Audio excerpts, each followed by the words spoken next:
about injuries.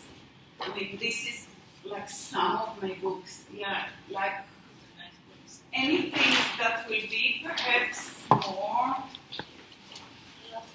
more as a dictionary that has specific things, not huge book with. I mean, it depends where you are in your anatomy and your history of anatomy, you know. But something that, because you'll get clients and something will be the problem and they haven't been to the doctor yet and you're kind of not sure what it is and you can check it out, you know. And it's better a good book than all on the internet, because on the internet you get, you know, anybody can write anything and it's like, you know, how do you know if that's the right advice? You know, young people tend to Google everything and they come up, unfortunately, with horrendous photos and information that freak them out and they freeze altogether.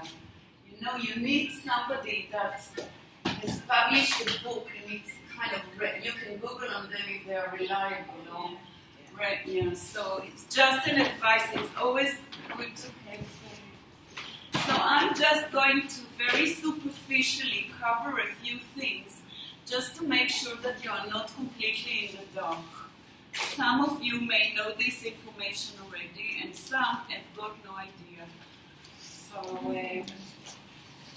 we'll just cover it together and a few options of what we can do. Where are my notes? I stole it, Hagi. I'm so sorry. I'm like daydreaming my head off, sorry.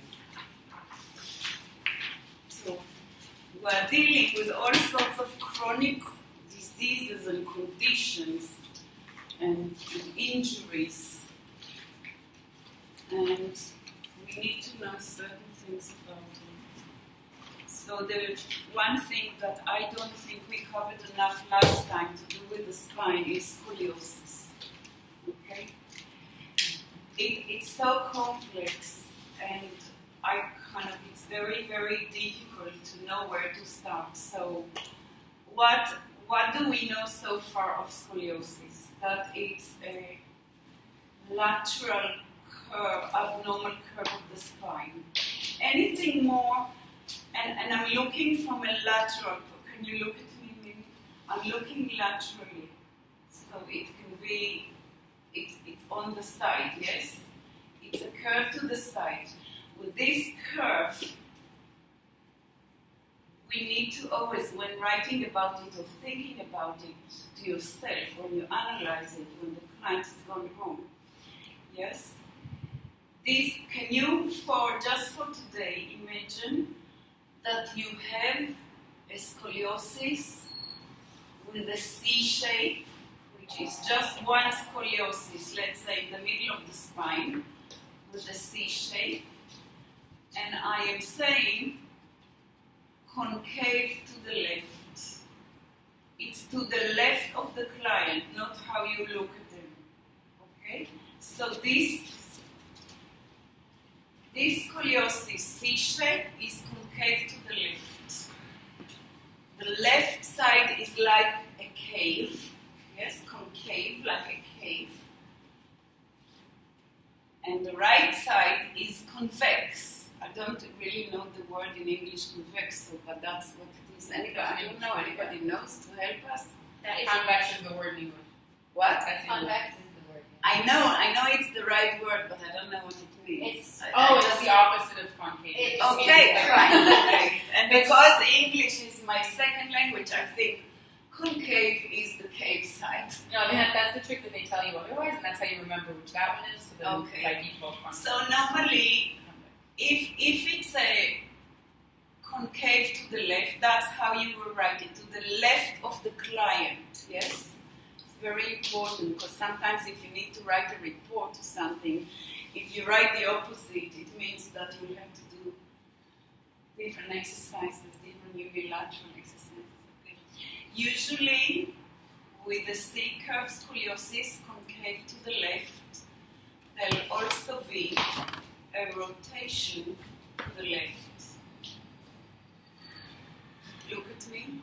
A rotation, inflection. It usually will be. Yeah. Opposite side. No, it will, because this is so stretched out, the body must go towards the concave side. It will be that's how the shoulder will be interior. Yeah. It usually, but it's so different. There are so many things how the body holds itself with any clients, So usually, what I'm saying, that if you see a client that is here, yes, concave to the left, you will also usually see some kind of rotation. Not always, but sometimes, yes? Yeah. Now, let's say this was a scoliosis throughout the spine. It just went like in a C shape. It's a reverse C, yes?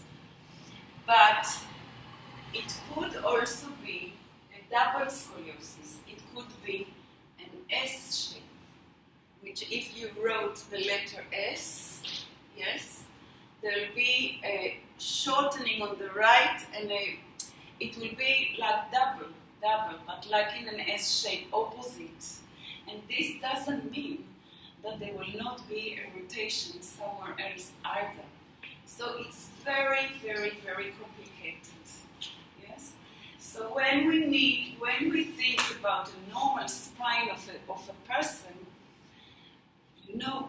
looking from the side, you just need to see the curve of the spine. We said concave, convex, concave, convex. Yes, that's a normal spine without deviations to the side. So if somebody, apart from the normal curve of the spine that I've just mentioned, has a lateral deviation more than 10%, we already think about it as scoliosis. Now, scoliosis you can be born with. Oh, that's terrible. I've seen some in hospital.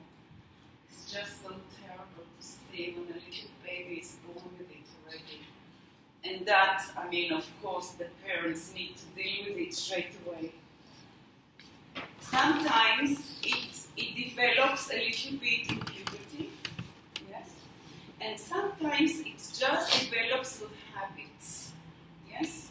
If somebody is constantly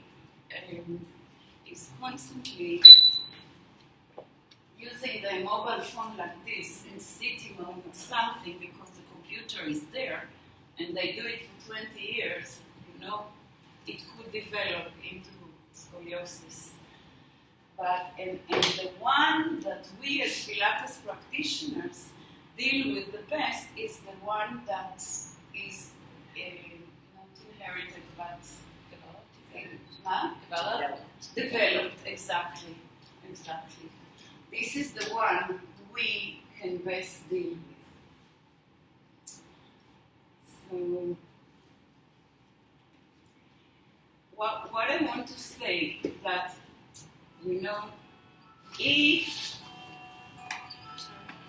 if it's a bad scoliosis that they were born with, it's really not up to you at all to touch the person. It's up to the doctors to decide what needs to be done. An old-fashioned way of doing it, at one point they used to put the whole body in casts and force them to change that thing. In other, and you have operations to actually force the spine and fix it with a rod along the spine, the parts that need lots of things. It's very, very complicated, because if you fix a rod to, for instance, let's go back to that lateral left thing. So let's say the scoliosis is here, and the rod is from here to here, yes, to straighten it as much as possibly surgically. So what happens where the rod ends? Yes, which is, let's say, from here or here, that becomes the most vulnerable artificial joint, because that's where people can have the movement, and that's what they move. You know, I saw a client, I had a client that in South Africa, they gave her an operation when she was in her 20s, and they fixed a rod really throughout the length of the spine. And it's amazing how she could function her life. I mean, she can't do any roll dance. She can't. She just can use her hips and she uses her neck. So obviously, she may, in her life, she was very addicted to Pilates and to exercise. She really wanted to do what she could. But obviously, you can appreciate that her neck and her hips did a lot. What the whole spine should do, distribute the movement.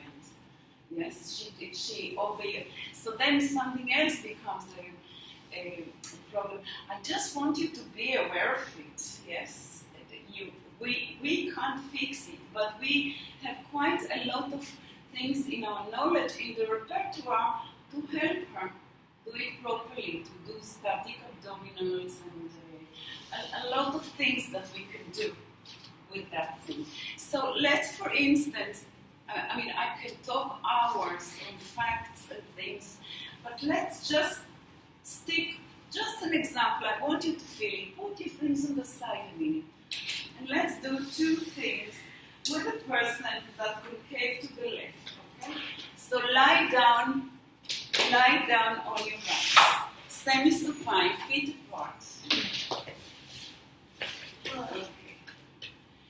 And do your best to be completely straight as you know it from Pilates, okay? Legs parallel. Yes, you worry? No, I just see less than you. You're not worried at all. Excellent. I'm just putting you in your ideal posture.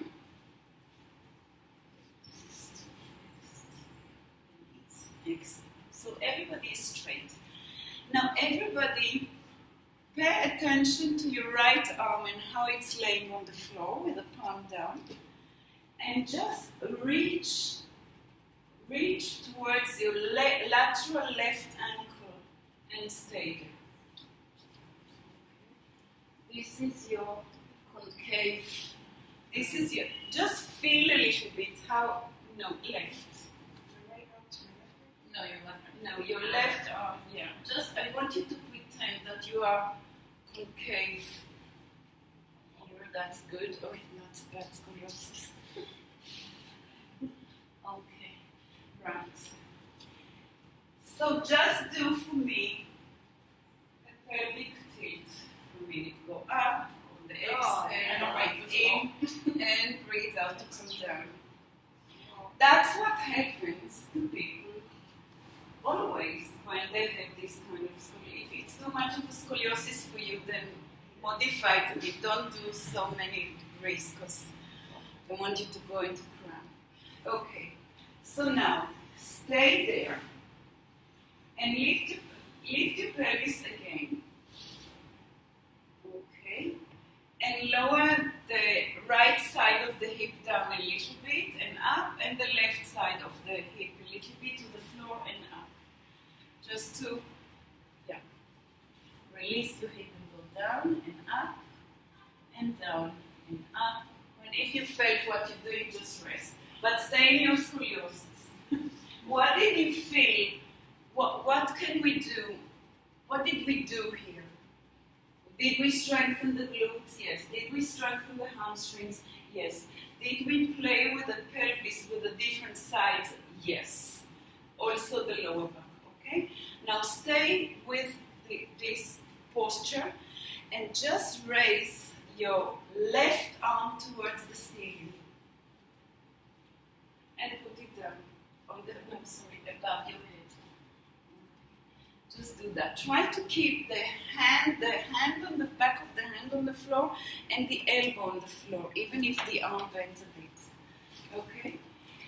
Do you feel that by doing that, you are stretching your concave side a little bit? Do a pelvic tilt here. Just up and down a couple of times. Pelvic tilt and all the way down to stretch this side.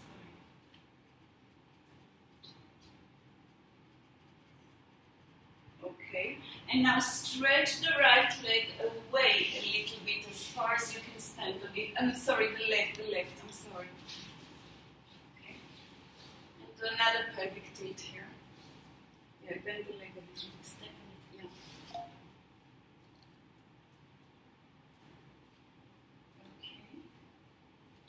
Okay. Can you feel what you're doing, you scoliotic people? Yes? Do you feel?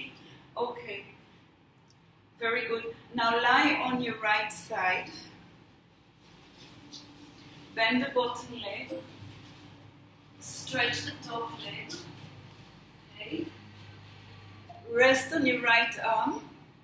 Take this leg out of the way. Lift the top leg and reach it out of the hip. Place your left hand on your thigh. Lift your head and reach with your fingers toward. Now you're doing the concave side, even more concavity. And now, without touching the floor with your head, reach the left leg away and the right arm away and try to make a traction to that side. No, not all the way resting, but slightly hovering here.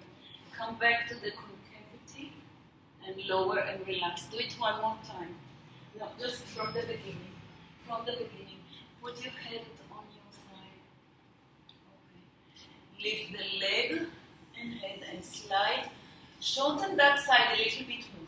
And now stretch it out by reaching the leg out. Ribs in, ribs in. Yeah, there. Stretching that side. Come back to the concavity and lower and relax. Yeah? So you can see how we can do. I mean, obviously you mustn't just work on one side, but you can work in a unilateral way that will encourage the very short side to lengthen a bit. And then we need to do the same on the other side, but in a different way. Yes? We need the side that's very elongated. We need to strengthen it and shorten it as much as we can. Yes? And for that side, we need to work on the traction and the, yes. I have a question about like when we lay. So I can lay as if I have scoliosis, right? So it might be a silly question, but if someone with scoliosis, could they lay in a way that straight just wouldn't be as comfortable for them? Like it would be like... Absolutely. So absolutely. when you're working out, could you... When I said, for instance, about the... Let's, for instance, say that I talked about this guy that has concave to the right, left with a rotation. When they lie down, their shoulder will never touch the floor. They can't. No, they can't. So you need to use some props to allow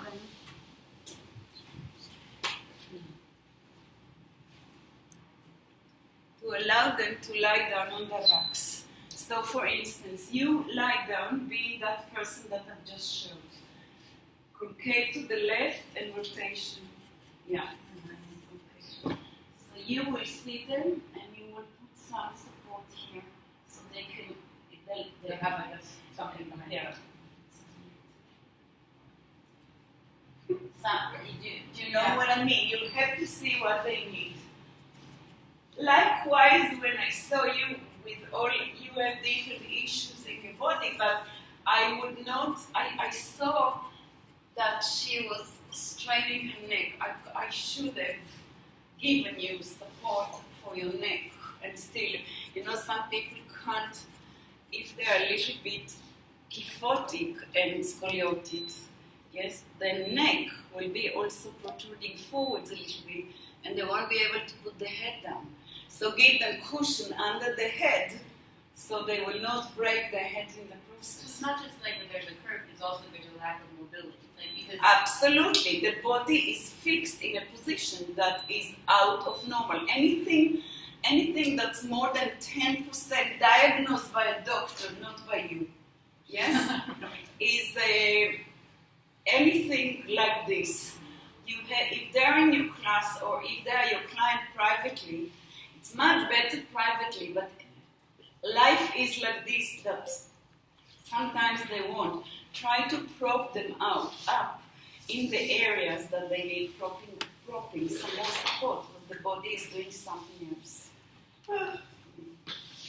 Really, Am I boring? no, I can't taste So I don't want to talk more because there are millions of exercise out of the things that you will need to find to cater for their need. For the side, okay, lie on the side. We are, yeah. Lie on your left side, please. We are still concave to the left. And one more thing, for instance, because of somebody asked me, I think on the left. No, I don't remember who asked me. So bend both legs. Okay. There's a cushion on your side, please. Yeah. That's it. That is okay. So with the steel back, okay. You know this exercise that Katie always includes in a class, fetal stretch. I call it. Other people call it something else. Yeah, with the back straight. Shorten the lever. So put your hand on the right hand on your right shoulder. Okay. Keep that shoulder down and lift it to the ceiling. Okay, not the shoulder. Just not the shoulder. Just the elbow. Keep it down. Hand. And just try on the breath out to take your elbow out and your head follows. The neck follows. And come back. And try to feel that if you were really tight in the pec and you were twisted to the left, just open the chest, but not with a full lever, with a shorter lever, with the shoulder down. Okay, so it's half of the exercise that normal people will do, but it will still teach the rotated parts to get a little bit of opening. Vant? כן, יופי. מבינה דליה? יופי. יופי. And in the meantime, like Leah very nicely taught in the class, constantly reminding of other principles, like centering, holding. It's very important to keep the Pilates principles in every exercise, even in modification, even if people with disabilities, these principles, everybody has to learn to apply to help them. And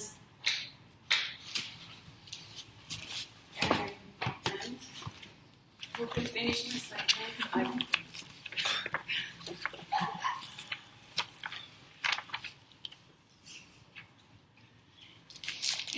I don't like Kate to remember, but in my training courses in London, by the time we finished the first year, I started every sentence and the trainees had to complete it for me. So I've been relying on this technique.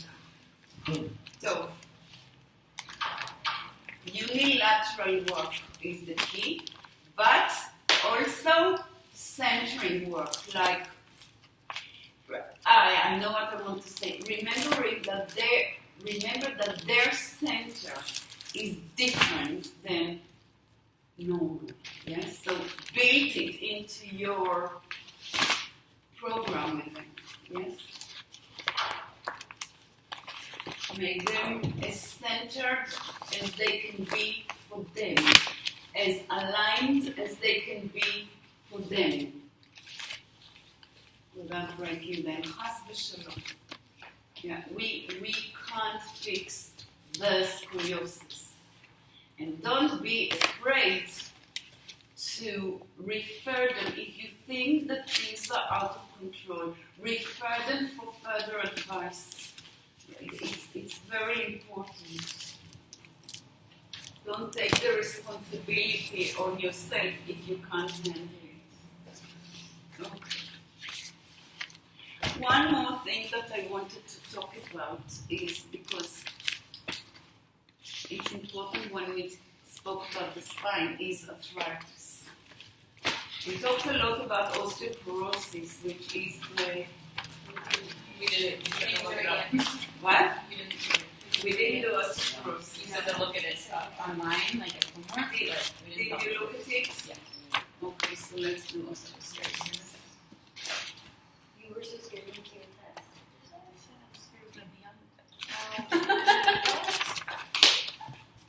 I was reading WebMD and I got all nervous.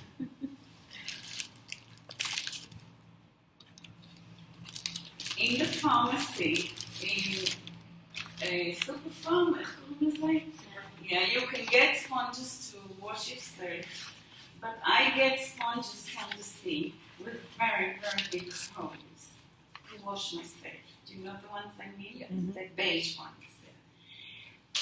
Osteoporotic bones looks like the ones I get with big, big holes.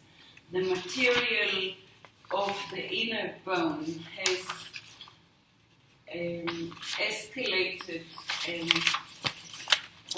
like with the Swiss cheese, a lot of holes.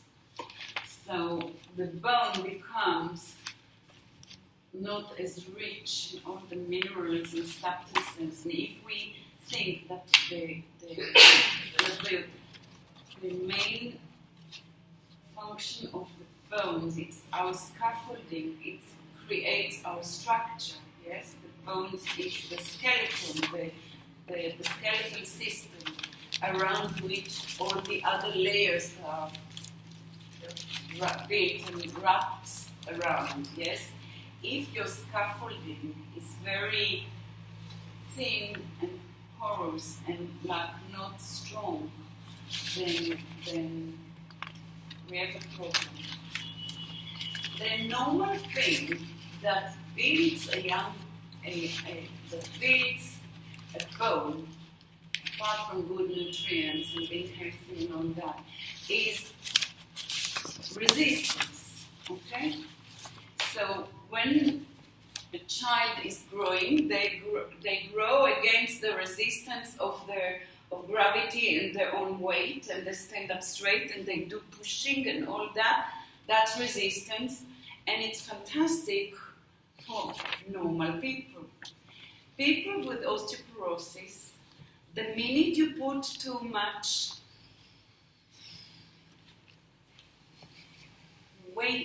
weights on an action, then they can actually break the bonds very easily.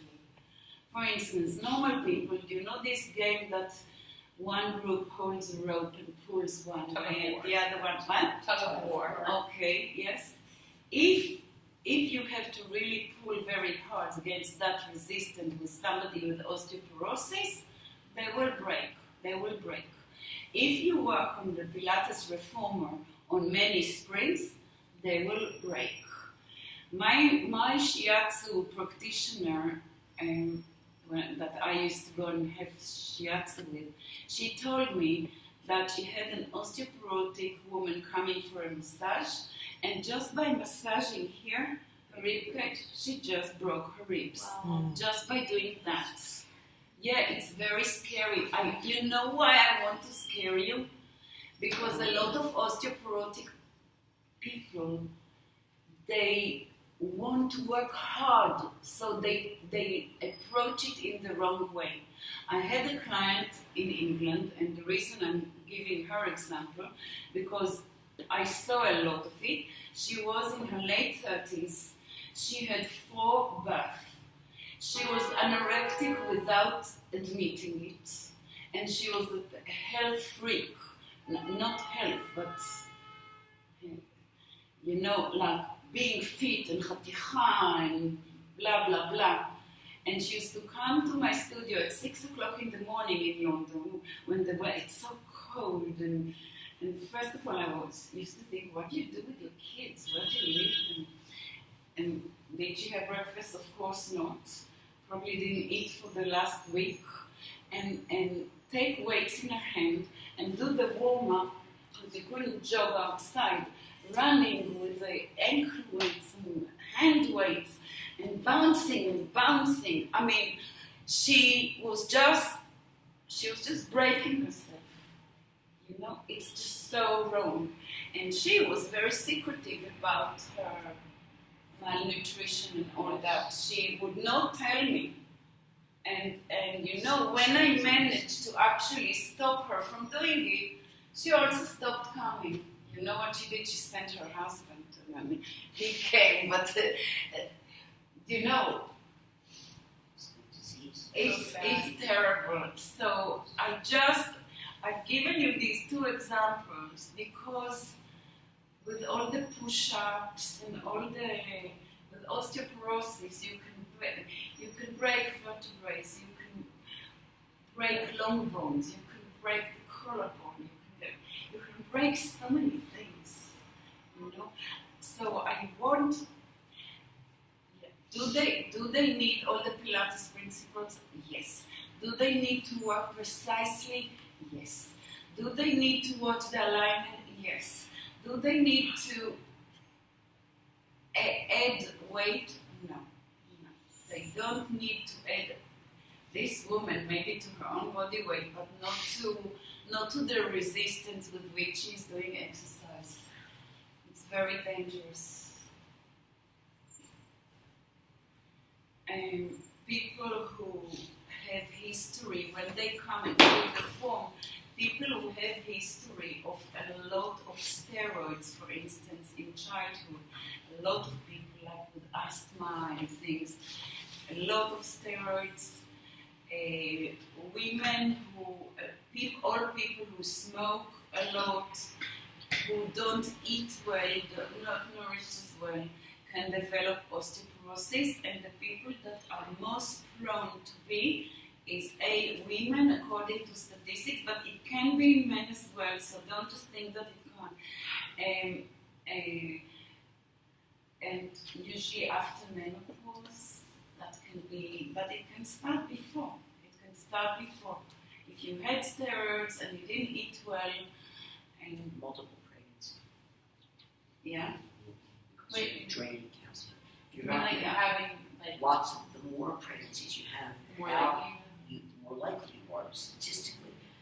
It's related to the amount of calcium you're giving up. So I wouldn't lecture it if you're teaching in Jerusalem. Will be going against yourself. You know, also taking calcium. For many years, doctors were prescribing calcium. Calcium is so badly absorbed in the body, so you have to take it with magnesium and other things, and as a part of a good diet. And you know, naturally occurring, like spinach. Yeah, but it's complicated. That's it's why we can sit here for an hour. So anyway, I just want to warn you about the main things. So in the Pilates studio, if you load too much, if you load the body too much with extra weight, it can be dangerous. So try. Osteoporosis? What? You talk about people with osteoporosis? Yes, Yeah. osteoporosis. Yes. Can it help them though?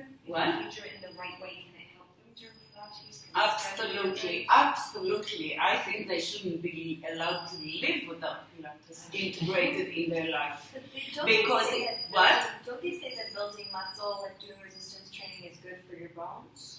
Yeah, but we are talking about the ratio. Yes. When I told you about the baby that stands up, he carries his body weight.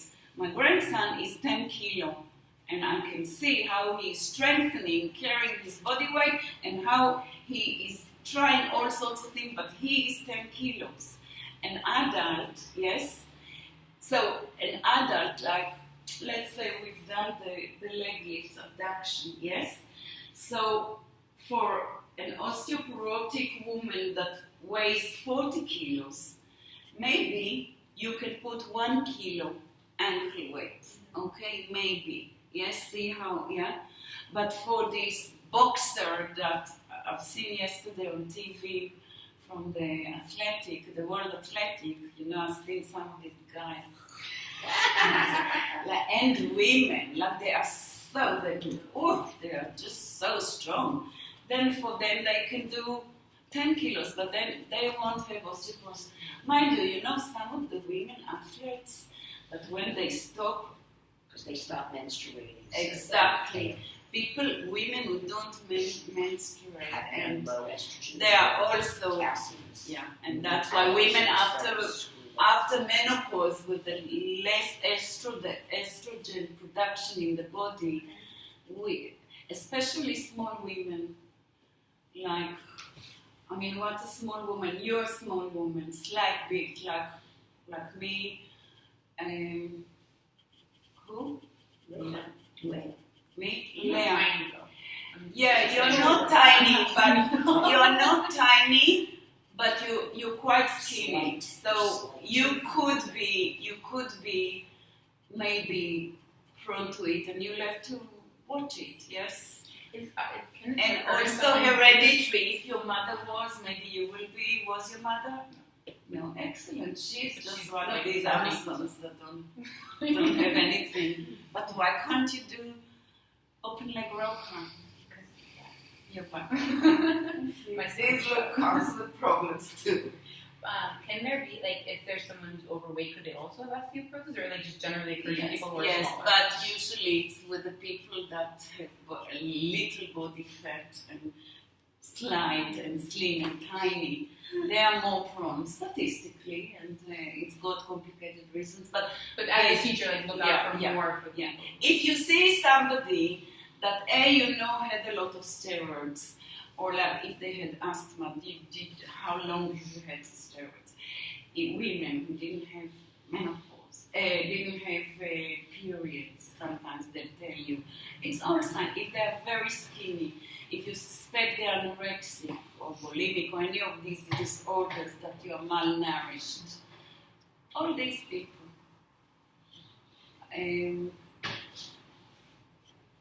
At risk. It's not necessarily that anybody at risk will develop it. Not necessarily. They might not have osteoporosis, but still have weaker bones. Like, they might, I mean, Yeah. I would imagine it's a spectrum. Yeah. There is a test for osteoporosis that anybody can take. It's an X-ray with measurements, and they do it in England. They do it to the hip area and the lower back area as an example, and then they give you there are certain measurements, and they tell you it's radioactive, so it's not recommended to that's in England. Don't recommend it to do too often, but you do. I mean, people at risk, they probably measure them every year, and then depending on the graph, they decide on a treatment. But in the meantime, of course, exercise is good, but clever one, bearing all that in mind. Yeah. Okay. Next condition. Now we spoke about the bone. After this, we'll have a little break. Arthritis. Is it a bone disease? It's a joint disease. Okay. A bone is there for structure, and all the parts between the bones are there not for the strength and stability, but the mobility, the movement. Okay? So arthritis can happen everywhere. And like with osteoporosis, we said don't load more than necessary. Load a little bit, but the bone will not heal. If it's already so porous, it won't heal by loading, it will just break. With arthritis, what is important to think? What are the joints for? They are for movement. So, what do we need to do with Pilates? To move, to move these spaces. So, but with care. So, anybody has any example of arthritis that they're familiar with on their own body or somebody they know? Where can arthritis occur? My grandma has it in her hands and feet. In her hands and feet, very common. By the way, there are two sorts of arthritis. There is osteoarthritis and rheumatoid arthritis. Anybody with rheumatoid arthritis, you don't diagnose, a blood test will diagnose it as a doctor. And also, when the arthritis is inflamed, don't come to the studio. That's as far as your responsibility. Only for rheumatoid arthritis? Don't rheumatoid. Because when things are flared up, they should not do exercise at all. Osteoarthritis is different. Many people will say, oh, I don't know, when I move my knees it cracks and creaks, whereas the arthritis is in the knee. In the hands, there is stiffness and inability to move. By the way, there are a lot of things that one can do just for hand. Yes, hand exercises, yes. You can see it in books, in these remedial books, a lot of things, and especially with your grandmother, she's probably an older woman, and she really needs to keep the articulation, because with osteoarthritis, if you don't articulate, it freezes, and then you see the old people that are like this and they can't move it anymore. You need to keep articulating all the joints that are arthritic with care. If a person says, but it makes a noise, the noise doesn't matter. The noise doesn't matter. What is arthritis? Around every joint, most joints in our body, we have a capsule full of fluid in which the joint moves, okay? Sometimes that liquid in the capsule diminishes. So it's like it's very dry around there, and there is no flowing movement, articulation, and that's perhaps why you hear the cracking noise. You know, it's not a noise, but you know what I mean? What do you call it? Crack, like friction. Yeah, you without this lovely fluid, there is like friction between the bones. The problem is with arthritis that if you don't move it and it gets worse, then it actually starts to take away from the cartilage and from then even from the bone itself. We see very, very good example with hips, which fortunately nowadays there are such good operations on offer for total hip replacement. But you know, we don't want to be, thank God that they can repair it, but you know, with people who watch their alignment and work in Pilates properly, they shouldn't really get to that stage where you need to replace the whole joint, you know. But it happens, thank God we have it. Hip replacement we'll talk about next time, but we're talking now about arthritis. Fingers, wrist can have arthritis? Yes. Anything, like be very careful when you're doing anything, if you have a wrist in your arthritis like this, because by doing that and creating a 4-point kneeling, a 4-point, you are actually putting a lot of pressure. It's as if you are standing on your wrist, whereas really we are built to stand on our feet, and the ankle is a really good weight-bearing exercise. Wrists are not. Wrists have got all this flexibility in order to do fine movement, but not to stand on. So be careful, modify. Katie. I said cat, so she came. question. Yeah. Maybe I'm very next thing. My father has very bad arthritis in his knees, and the doctor told me, because I went with him last time, the doctor told me that he has too much synovial fluid. Mm-hmm. What does that mean? It means that it's got too much, that it's like a balloon. Like a balloon. If you took a balloon and you filled it with water, for instance, and then you filled it with more water, what do you think will happen? The balloon will explode. And if you did some movement inside the balloon, it's too much. It's too much. There is drainage, there is medical treatment for it, but it's not ideal. And the problem is, if you aggravate it, the synovial fluid can get inflamed. We see it mainly in what we will talk today about the shoulder in particular. So it's not good to have So he too doesn't much. have too little, he has too much. And it's usually from inflammation. So Okay. it's usually an inflammatory process. Exactly. And once we're talking about, let's mention one more word that is very important, which is a bursa, right? It's a bursa. Again, is wrapped. How would you explain it, Andrea? It's a sack. It's a little sac that's like a ball bearing in a machine. So it's there to allow two surfaces to slide over each other with as little friction as possible. So you And thank you. And we have bursas all over our body, and we have a problem similar to what you said, is that sometimes the bursa get inflamed, and then the pain is enormous, and it needs treatment as well and care. So a lot of people will have bursitis in their knees, and bursitis in the elbow, and many in the hips as well. I've seen a lot of hip bursitis, and this you really need to be very careful not to overload, not to aggravate. Keep moving very, very gently. Yes, very, very gently, but keep moving.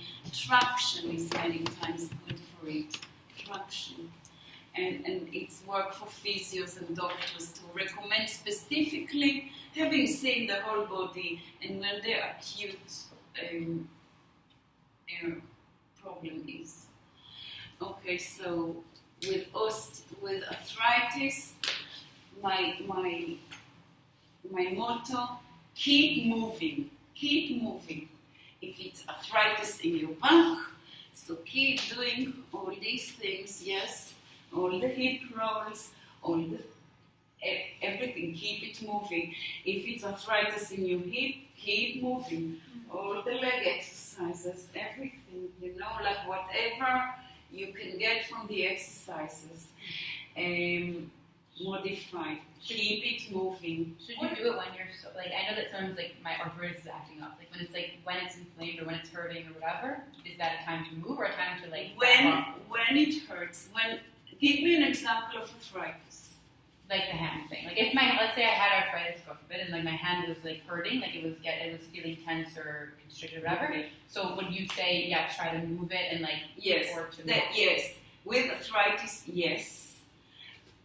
Without too much load, and if it hurts at one point, just get it to the point of hurt and keep doing it. And then by articulating the muscles, you can actually build a range of motion to the bigger range. And there are exercises. I had in London a lovely thing, especially for the hands. It was like loop, connected by, it was all very delicate, just for the hand and fingers, and you can do individual stretching and articulation for the hands with the resistance, and I bought it in full strength, light, so you can even increase it as you mastered the movement. Yes? Lovely. I was going to ask, what about athletes that develop arthritis? Is that from over-moving? Absolutely. Yes. Should they also keep moving or should they rest? Listen, if you are going to if you are going to, well, the rule is the same. If it's something really acute, if you're an athlete, he needs to be with a physio personally, you know. If it's on chronic, it's a difference. If it's acute, they need to see somebody. For everybody, not just an athlete. You know, I trained a marathon runner. He came to me because he had a back pain. You know, he trained with me for a year. Okay? I took his back pain away, and he lost the marathon. Okay? Now, it's an issue. I mean, it's an issue. If you have to treat both the person and the athlete, you'll have to make your own decision. You know, for me, I never thought I won. I thought, you know, I should have trained. I mean, for him, it was as important not to have a back pain as to win the marathon in a year's time. So I felt a bit, I know I'm not a failure, but I've given him something, but I've taken away his livelihood. So, you know, I lost client. I said to him, Nick, you can't play tennis. And he said to me, but tennis is all my life. I said, but what you bringing to me? You please don't play tennis. So he did not play tennis for 6 months. And then he went to play tennis, and he made his back problem worse because, and what can you do? I lost client because I couldn't, this was the best my judgment was for him. It's very, that's an odd thing. It's very, it's very delicate is the word, yes, it's very delicate.